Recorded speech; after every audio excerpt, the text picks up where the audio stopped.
నమస్తే, welcome to Ayushman భవ. Pain management అంటే ఏంటి, పెయిన్ మేనేజ్మెంట్ ఎలాంటి సమస్యలకు ట్రీట్మెంట్ చేస్తారు, పెయిన్ మేనేజ్మెంట్లో ఎలాంటి టెక్నిక్స్ ఎక్విప్మెంట్స్ ఉపయోగిస్తారు, pain management latest treatment methods గురించి వివరించేందుకు మనతో పాటు ఉన్నారు అశోక హాస్పిటల్స్ డాక్టర్ రాహుల్ గుల్వే గారు. మరి వారిని అడిగి సలహాలు సూచనలు తెలుసుకుందాం. నమస్కారం అండి రాహుల్ గారు. మెయిన్ గా అసలు ఏంటండి పెయిన్ ఏంటి, పెయిన్ మేనేజ్మెంట్ ఏంటో వివరిస్తారా? ఇప్పుడు మనకి బేసికల్గా మనం చేసేది ఫిజియోథెరపీ అండ్ పెయిన్ మేనేజ్మెంట్ అండి. ఫిజియోథెరపీ అండ్ పెయిన్ మేనేజ్మెంట్ అంటే మనకి ఏదైనా స్ట్రక్చర్ లోపల ప్రాబ్లం వచ్చినప్పుడు, ఏదైనా స్ట్రక్చర్ డీజనరేట్ అయినప్పుడు కానివ్వండి, లేదంటే స్ట్రక్చర్ స్ట్రెయిన్ అయినప్పుడు మనకి పెయిన్ అండ్ డిస్కంఫర్ట్ రావడం జరుగుతుంది. ఎట్ ది సేమ్ టైం చాలామందిలో మనం స్వెల్లింగ్ కానివ్వండి, లేదంటే అక్కడ రెడ్ స్పాట్ కానీ, కొంతమందికి వామ్నెస్ కానీ పర్టికులర్గా ఇంజూర్డ్ అయిన స్ట్రక్చర్లో చూస్తూ ఉంటాం. ఎట్ ద సేమ్ టైం కొంతమందికి ఎలాంటి హిస్టరీ ఉండదు, అంటే వాళ్ళు పడడం కానీ, బరువులు ఎత్తడం కానీ, పుష్ఫుల్ మూమెంట్స్ కానీ ఏమై ఉండదు. సో అలాంటి వాళ్ళలో కూడా పెయిన్ అండ్ డిస్కంఫర్ట్ రావడం జరుగుతుంది. సో వాళ్ళని అడిగినప్పుడు హిస్టరీ ఏంటి అని అడిగినప్పుడు వాళ్ళకి రీజన్ తెలియదు, కానీ పెయిన్ మాత్రం వస్తూ ఉంటుంది.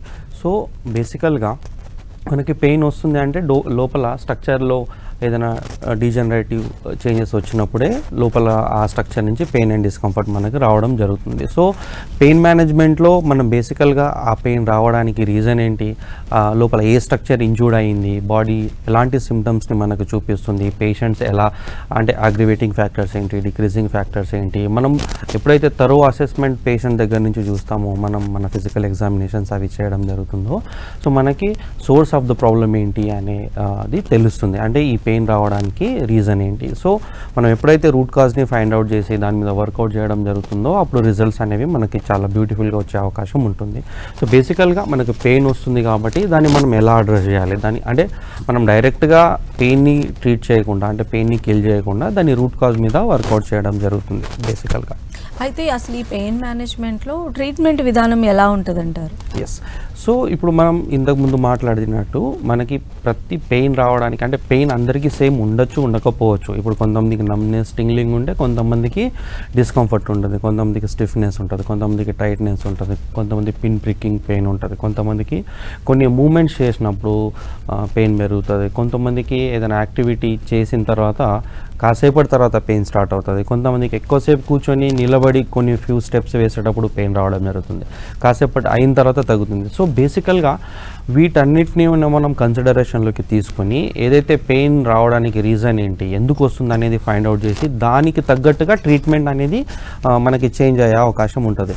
సో బేసికల్గా ఇప్పుడు పించింగ్ పెయిన్ కానివ్వండి, లేదంటే నమ్నెస్ కానీ, టింగ్లింగ్ కానీ వస్తుంది అనుకోండి, ఏదైనా నర్వ్ రూట్ రిలేటెడ్ పెయిన్ లాగా మనం కన్సిడర్ చేసే అవకాశం ఉంటుంది. సో దానికి తగ్గ కొన్ని స్పెషల్ టెస్ట్లు, పేషెంట్ ఎగ్జామినేషన్, దాంతోపాటు ఎంఆర్ఐస్ అవి చూసి వీళ్ళకి ఈ పెయిన్ రావడానికి ఈ పేషెంట్కి పర్టికులర్ రీజన్ ఏంటి, ఎక్కడి నుంచి ప్రాబ్లమ్ స్టార్ట్ అవుతుంది, ఎక్కడి దాకా రిఫర్ అవుతుంది అనేది చూసి దానికి తగ్గట్టుగా ట్రీట్మెంట్ అనేది ఎప్పుడు కస్టమైజ్డ్ అవుతుంది అనమాట. కస్టమైజ్డ్ ట్రీట్మెంట్ అంటే అందరికీ మనం సేమ్ ఇవ్వడానికి లేదు కదా. ఇప్పుడు ప్రతి పేషెంట్ యూనిక్గా ఉంటారు, ప్రతి పేషెంట్ది సైన్స్ అండ్ సిమ్టమ్స్ డిఫరెంట్గా ఉండే అవకాశం ఉంటుంది. సో ట్రీట్మెంట్ ఎప్పుడు కస్టమైజ్డ్గా ఉంటుంది. అండ్ ఈ కస్టమైజ్డ్ ట్రీట్మెంట్లో వాళ్ళకి ఏ స్ట్రక్చర్ అయితే ఇన్వాల్వ్ అయి ఉందో, దేనివల్ల అయితే పెయిన్ వస్తుందో దానికి తగ్గట్టుగా మనం మళ్ళీ కస్టమైజ్ ట్రీట్మెంట్ ప్లాన్ చేయడం జరుగుతుంది అన్నమాట. అయితే రాహుల్ గారు, జనరల్గా మనం చూస్తే పెయిన్ మేనేజ్మెంట్లో మనం ఫిజియోథెరపీ లాంటిది కూడా ఇంక్లూడ్ చేయొచ్చా, లేదా అది ఇది సెపరేట్ ఉంటుందా? అశోకాలో అసలు ఎలా ఉంటుంది ట్రీట్మెంట్? బేసికల్గా ఇప్పుడు పెయిన్ అనేది మన ఫీలింగ్. సో మనం ఏంటంటే డైరెక్ట్గా పెయిన్ రిసెప్టార్స్ని బ్లాక్ చేయకుండా పెయిన్ని ఏదైతే రావడానికి రీజన్ ఉందో, సోర్స్ ఆఫ్ ద ప్రాబ్లమ్, దాన్ని అడ్రస్ చేస్తాం. సో అశోకాలో బేసికల్గా ఇప్పుడు మనం ఏదైతే ట్రీట్మెంట్ కాన్సెప్ట్స్ వాడతామో అవి పర్టికులర్గా ప్యూర్గా ఈ ఫిజియోథెరపీ కానివ్వండి, ఫిజియోథెరపీలో advance level of electrotherapy, manual therapy, ఇలాంటి కాన్సెప్ట్స్ని వాడతాం. ఎక్సర్సైజ్ థెరపీ అనే కాన్సెప్ట్స్ని వాడడం జరుగుతుంది. సో ఏదైతే మెకానికల్ ప్రాబ్లమ్స్ అంటాం కదా, స్ట్రక్చర్లో డీజనరేటివ్ చేంజెస్ రావడం వల్లనో, స్ట్రెయిన్ అవ్వడం వల్లనో, లేదంటే స్ట్రక్చర్ ఇంపింజ్ అవ్వడం వల్ల ఏదైతే వాళ్ళకి పెయిన్ వస్తుందో దాన్ని అడ్రస్ చేయడంలో ఈ మాన్యువల్ థెరపీ పార్ట్ చాలా బాగా హెల్ప్ అవుతుంది అన్నమాట. ఇప్పుడు మనం ఇంతకుముందు అనుకున్నాం రిఫరల్ పెయిన్, లేదంటే నమ్నెస్, టింగ్లింగ్, రేడియేటింగ్ పెయిన్ అనుకున్నాం కదా. ఇప్పుడు సపోజ్ లో బ్యాక్ పెయిన్ తీసుకోండి. లో బ్యాక్ పెయిన్లో చాలామంది సయాటికా ప్రాబ్లం కామన్గా మనం వింటూ ఉంటాం. సయాటికా అనేది నర్వ్, ఏదైతే నడుములో డిస్క్లు డ్యామేజ్ అయ్యి అక్కడ నరం నొక్కుకుపోయి అక్కడి నుంచి పెయిన్ మనకి రావడం జరుగుతుంది కదా. సో ఇలాంటి సందర్భాల్లో మనం డైరెక్ట్గా ఎలాంటి అంటే పెయిన్ని బ్లాక్ చేయకుండా ఏదైతే రూట్ కాజ్ ఉందో, ఏదైతే స్ట్రక్చర్ లోపల ఇంపింజ్మెంట్ జరుగుతుందో దానికి మాన్యువల్ థెరపీ అప్రోచెస్తోని traction, at the same time ఫేషియాని రిలీజ్ చేయడం, ఇలా చాలా కాంబినేషన్ ఆఫ్ థెరపటికల్ అప్రోచెస్ ఉంటాయండి. అది పర్టికులర్గా మనం కేస్ టు కేస్ వేరీ అయ్యే అవకాశం ఉంటుంది అనుకున్నాం కదా. సో ఇలాంటి చాలా treatment, different kind of treatment అప్రోచెస్ని క్లబ్ చేసుకొని అశోకాలో మనం వాళ్ళ రూట్ కాజ్ మీద వర్కౌట్ చేయడం జరుగుతుంది. ఎప్పుడైతే వాళ్ళకి సోర్స్ ఆఫ్ ద ప్రాబ్లం ఉందో, ఏదైతే ఉందో అది రిలీజ్ అయ్యే కొద్దీ పెయిన్ అనేది ఆటోమేటిక్గా తగ్గుకుంటూ వస్తుంది అన్నమాట.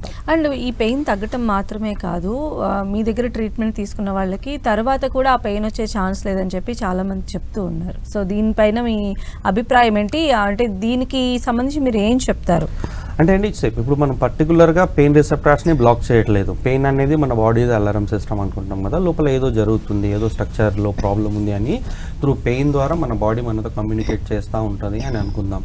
సో మనం అక్కడ పెయిన్ని బ్లాక్ చేయకుండా డైరెక్ట్గా ఏదైతే పెయిన్ రావడానికి సోర్స్ ఉందో, ఏదైతే కారణం ఉందో, ఏదైతే స్ట్రక్చర్లో డిజనరేటివ్ చేంజెస్ ఉన్నాయో మనం దాన్ని అడ్రస్ చేస్తాం కాబట్టి లోపల ప్రాబ్లం క్లియర్ అయిపోతుంది కదా. సో ఎప్పుడైతే ప్రాబ్లం క్లియర్ అయిపోతుందో డెఫినెట్గా మళ్ళీ పెయిన్ వచ్చే అవకాశాలు ఉండకపోవచ్చు, ఎందుకంటే మనం రూట్ కాజ్ మీద వర్కౌట్ చేస్తున్నాం. అండ్ ఎప్పుడైతే మనం రూట్ కాజ్ మీద వర్కౌట్ చేస్తామో ఆ కాజిటివ్ ఫ్యాక్టర్ మీద, ఎట్ ది సేమ్ టైం మనం పేషెంట్స్కి కూడా ఈ లైఫ్ స్టైల్ మోడిఫికేషన్స్ అండ్ ఆ స్ట్రక్చర్ రిపేర్ అయిన స్ట్రక్చర్ని ఎలా స్ట్రాంగ్ చేసుకోవాలి అనే ఎక్సర్సైజెస్ వాళ్ళకి ప్రాపర్గా గైడ్ చేయడం జరుగుతుంది, లైఫ్ స్టైల్ మోడిఫికేషన్స్ ఇవన్నీ. సో దానివల్ల ఏమవుతుందంటే పేషెంట్ ఎప్పుడైతే సివియర్ పెయిన్తోని చాలామందిని కలిసి చాలా రోజులు సఫర్ అయ్యి మన దగ్గర వస్తారో అప్పుడు మనం వాళ్ళకి ప్రాపర్ సొల్యూషన్ ఇచ్చినప్పుడు వాళ్ళకి పెయిన్ తగ్గిపోతుంది. కాబట్టి మనం చెప్పిన ఎక్సర్సైజెస్ కానివ్వండి, లైఫ్ స్టైల్ మోడిఫికేషన్స్ కానివ్వండి, వాళ్ళు పర్టికులర్గా అంటే క్రమం తప్పకుండా చేస్తూ ఉంటారు అన్నమాట. దానివల్ల స్ట్రక్చర్ లోపల ఇంకా స్ట్రాంగ్ ఎనఫ్గా తయారవుకుంటూ వెళ్తుంది. కాబట్టి ప్రాబ్లం అనేది మళ్ళీ రిపీట్ అయ్యే ఛాన్సెస్ మన దగ్గర చాలా తక్కువ ఉండే అవకాశం ఉంటుంది. అయితే జనరల్గా మనం చూస్తే ఈ పెయిన్తో వచ్చినటువంటి వాళ్ళు ట్రీట్మెంట్ తీసుకొని పెయిన్ నుంచి మొత్తం బయటపడటానికి అంటే ఇన్ని సిట్టింగ్స్ అని ఉంటుందా, ఎలా ఉంటుందండి? ఎందుకంటే పర్సన్ టు పర్సన్ వేరీ అవుతుందని మీరు చెప్తూ ఉన్నారు కదా. అవునండి. సో ఇప్పుడు మనం డెఫినెట్గా సెషన్ బేస్డ్ ట్రీట్మెంట్ ఇవ్వడం జరుగుతుందండి. ఎందుకంటే ఈచ్ ఏరియాకి మనకి అట్లీస్ట్ ట్రీట్ చేయడానికి ఒక 30-40 మినిట్స్ పడుతుంది.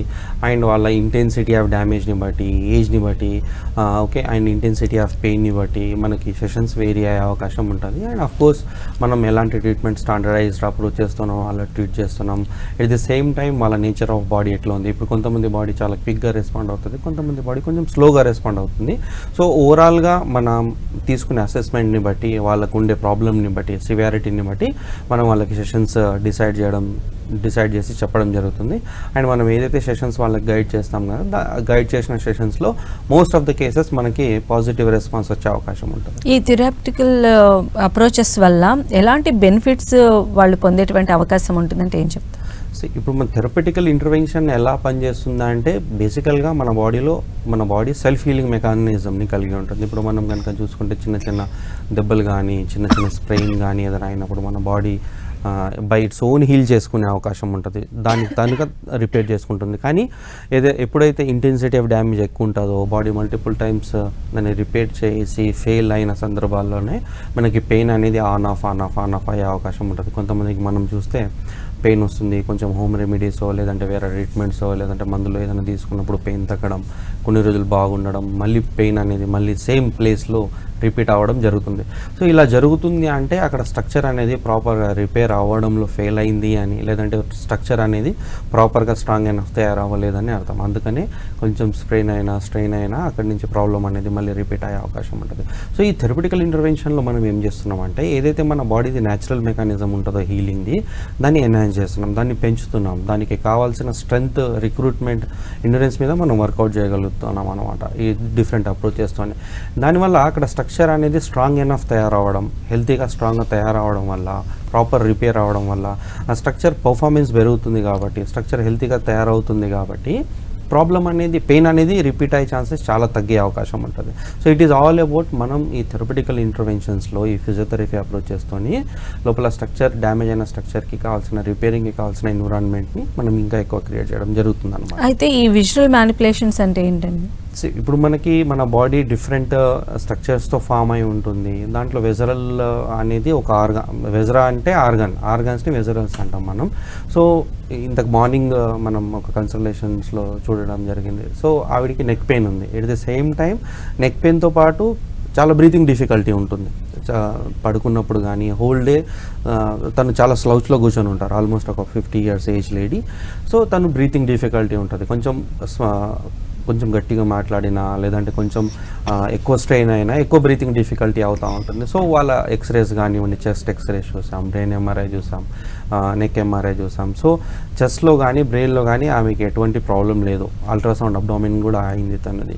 సో బేసికల్గా అక్కడ ఏదైనా మనకి బ్రీతింగ్ డిఫికల్టీ అవుతుందంటే ఏదైనా ఆర్గాన్ రిలేటెడ్ ఇష్యూ అవ్వచ్చు, అంటే లంగ్స్ రిలేటెడ్ ఇష్యూ, ఐదర్ దానికి ఏదైతే నర్వ్ సప్లై ఉందో అక్కడి నుంచి ఆ నర్వ్ రూట్స్ ఇంపింజ్మెంట్ అయ్యే ఇన్ఫెక్షన్ అయ్యే అవకాశం ఉంటుంది, ఇన్ఫ్లమేషన్ వచ్చే అవకాశం ఉండొచ్చు. So there are many reasons ఏదైనా ప్రాబ్లం రావడానికి. సో మనకి ఇప్పుడు తనకి ఎక్స్రేస్ అంతా నార్మల్ ఉన్నాయి కాబట్టి తనకి ఏం ప్రాబ్లం లేదని చెప్పడానికి లేదు. ఎందుకంటే ఆవిడికి నెక్లో ప్రాబ్లం ఉంది.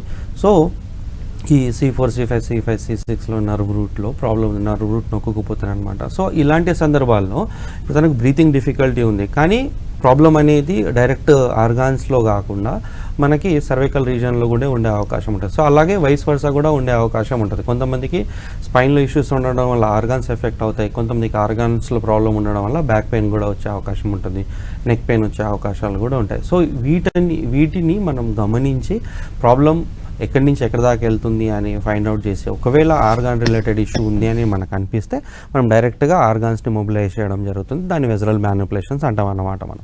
ఎస్.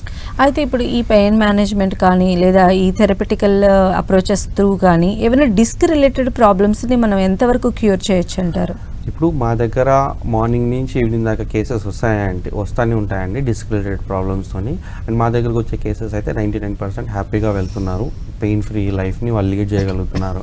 సో మేము బిలీవ్ చేసేది ప్రతి స్ట్రక్చర్ రిపేర్ అవ్వగలుగుతుంది, కాకపోతే దానికి ప్రాపర్ ఇంటర్వెన్షన్, ప్రాపర్ డోసెస్ మనం ఇవ్వగలగాలి, ప్రాపర్ అప్రోచ్తో ట్రీట్ చేయగలగాలి.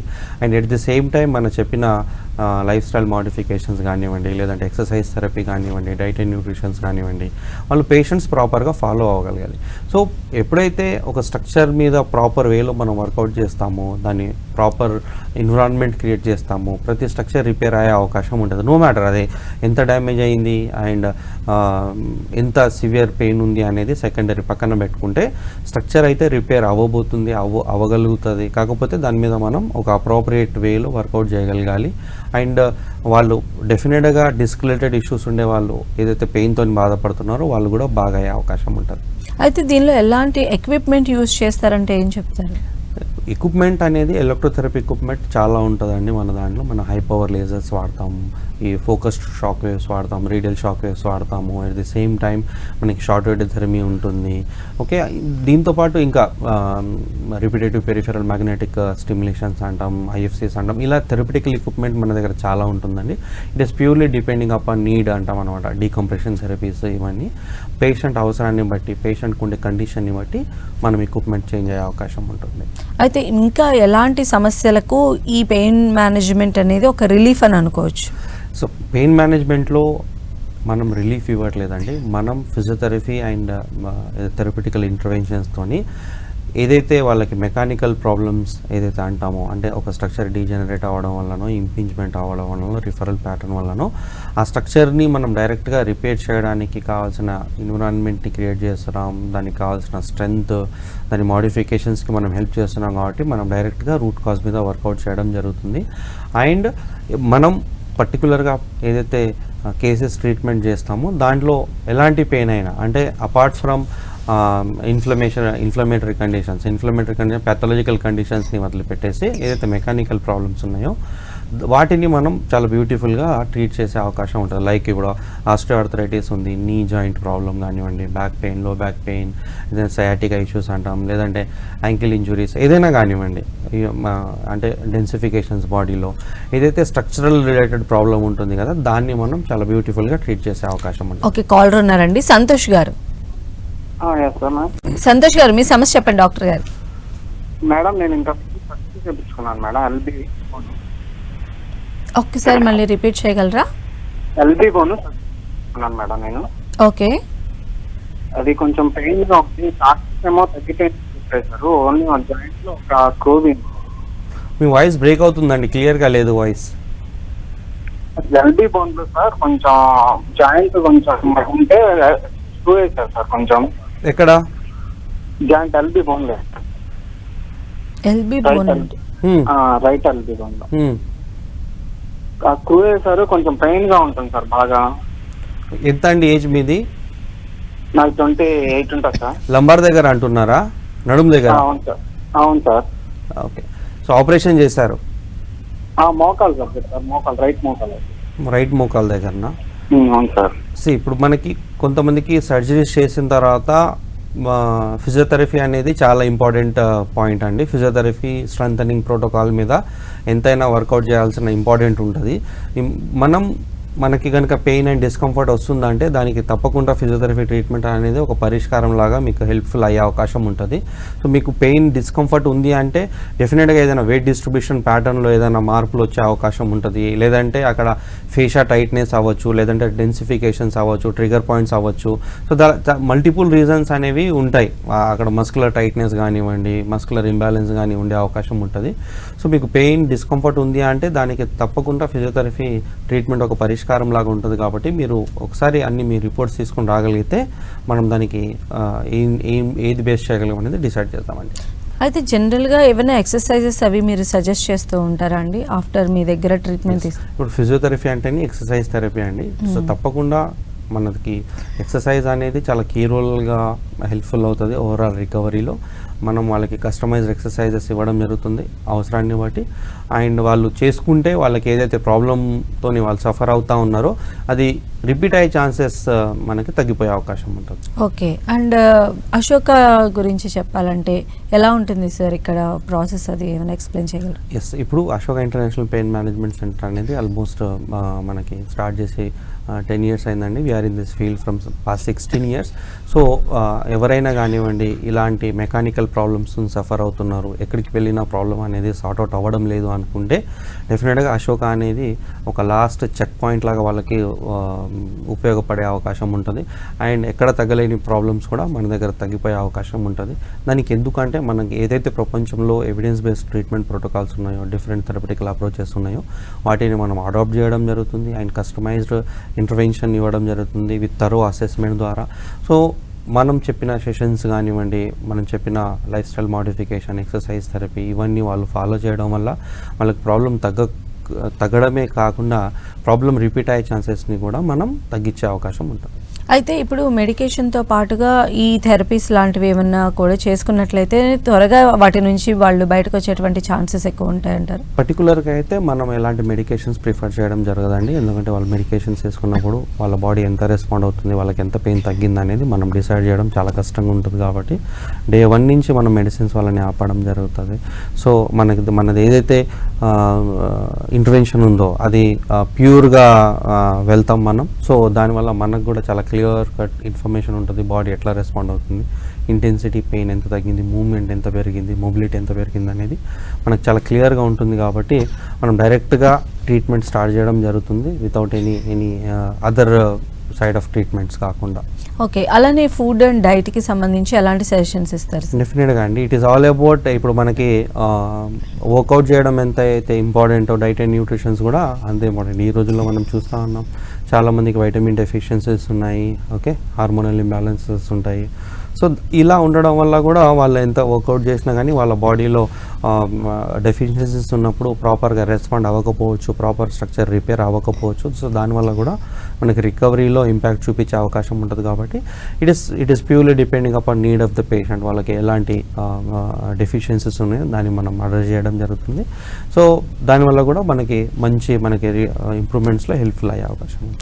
అయితే అలానే రాహుల్ గారు, మెయిన్గా ఒకవేళ స్పోర్ట్స్ పర్సన్ కానీ లేదా ఇలాంటి కేటగిరీకి సంబంధించిన వాళ్ళు ఏమైనా ఇంజ్యూర్ అయిపోయి ఇలాంటి సమస్యలతో పెయిన్ మేనేజ్మెంట్ సమస్యలకి సంబంధించి మిమ్మల్ని అప్రోచ్ అయ్యారనుకోండి, వాళ్ళు తిరిగి మళ్ళీ ఈ ట్రీట్మెంట్స్, ఈ థెరపీస్ తర్వాత వాళ్ళ రెగ్యులర్ లైఫ్ స్టైల్లోకి వెళ్ళేటువంటి అవకాశం ఉంటుందా? తప్పకుండా అండి. ఇప్పుడు మనం స్పోర్ట్స్లో చూసుకుంటే ప్రొఫెషనల్ స్పోర్ట్స్ ప్లేయర్స్లో వాళ్ళకి ఫిజియోస్ ఉంటారు, వాళ్ళకి కోచ్ ఉంటారు. డెఫినెట్గా ఏదైనా స్ట్రక్చర్ డ్యామేజ్ అయినప్పుడు థెరపిటికల్ ఇంటర్వెన్షన్ ఏదైతే ఉందో ఫిజియోథెరపీ ఇంటర్వెన్షన్ వాళ్ళకి చాలా బ్యూటిఫుల్గా వర్క్ అవుతుంది. ఇప్పుడు ప్రతి ఇంజురీని మనం గ్రేడ్స్లో కన్సిడర్ చేస్తాం. ఇప్పుడు grade 1, grade 2, grade 3. So minor injuries డెఫినెట్గా మనకి థెరపిటికల్ ఇంటర్వెన్షన్స్ ద్వారా రిపేర్ అయ్యే అవకాశం ఉంటుంది. అక్కడ స్ట్రక్చర్ని స్ట్రెంత్ చేయడం కూడా ఒక ఫిజియోథెరపిస్ట్ వర్కౌటే కాబట్టి తప్పకుండా ఇలాంటి ప్రాబ్లమ్స్కి ఫిజియోథెరపీ చాలా బ్యూటిఫుల్గా వర్కౌట్ చేయడం జరుగుతుంది. అండ్ డెఫినెట్గా వాళ్ళు బ్యాక్ టు స్పోర్ట్స్ వెళ్ళే అవకాశం ఉంటుంది. Right, thank you so much అండి రాహుల్ గారు. ఇది ఇవాల్టి ఆయుష్మాన్ భవ. చూస్తూనే ఉండండి 10 TV.